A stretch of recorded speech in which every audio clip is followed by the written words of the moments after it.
चीटी चीनी में हमारा पियत नहीं खा घोर के।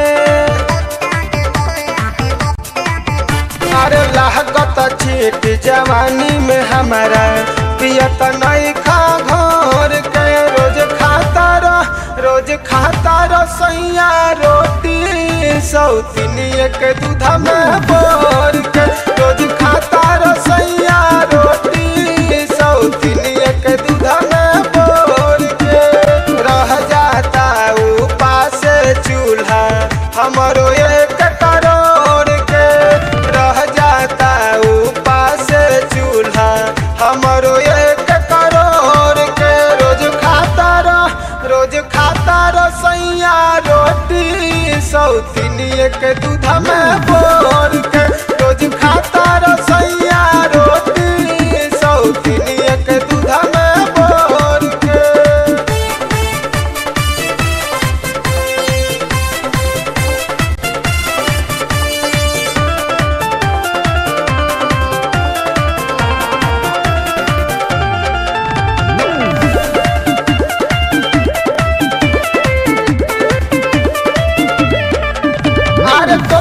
खजाना हमर कबो ना उघारेला चढ़ल जवानिया में मजा नहीं मारेला।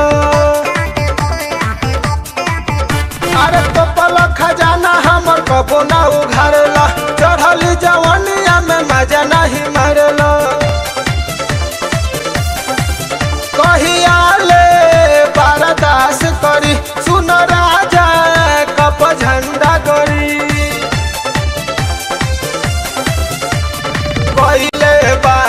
गलती ओकरा से कनेक्शन जोड़ के।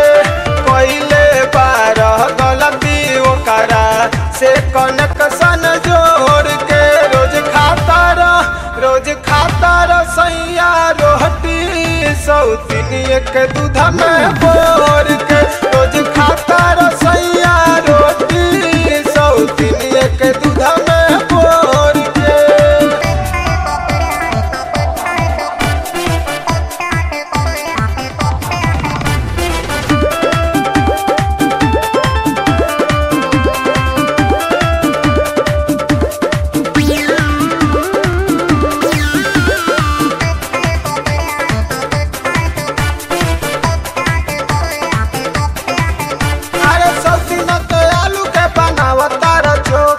हमारा ई चीज के तू देत बारो धोखा।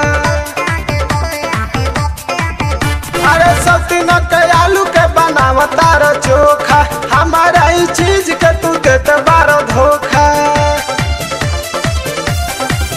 सुन बेसी अगर ई बजे तू कहतानी झाड़ू खइबा तू। दोसर भतार खोजब हमहू तोहरा के छोड़ के। दोसर भतार खोजब हमहू तोहरा के छोड़ के। रोज खाता रसैया रोटी सौतनिया के दूध में बोर के।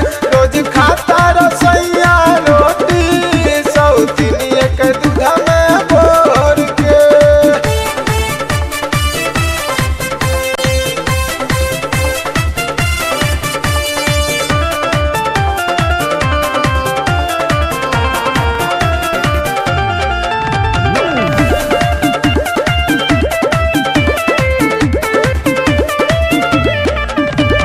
धर्मेंद्र उजाला पिया समझना भावना काहे खातिर लइल कराई के तू गवना।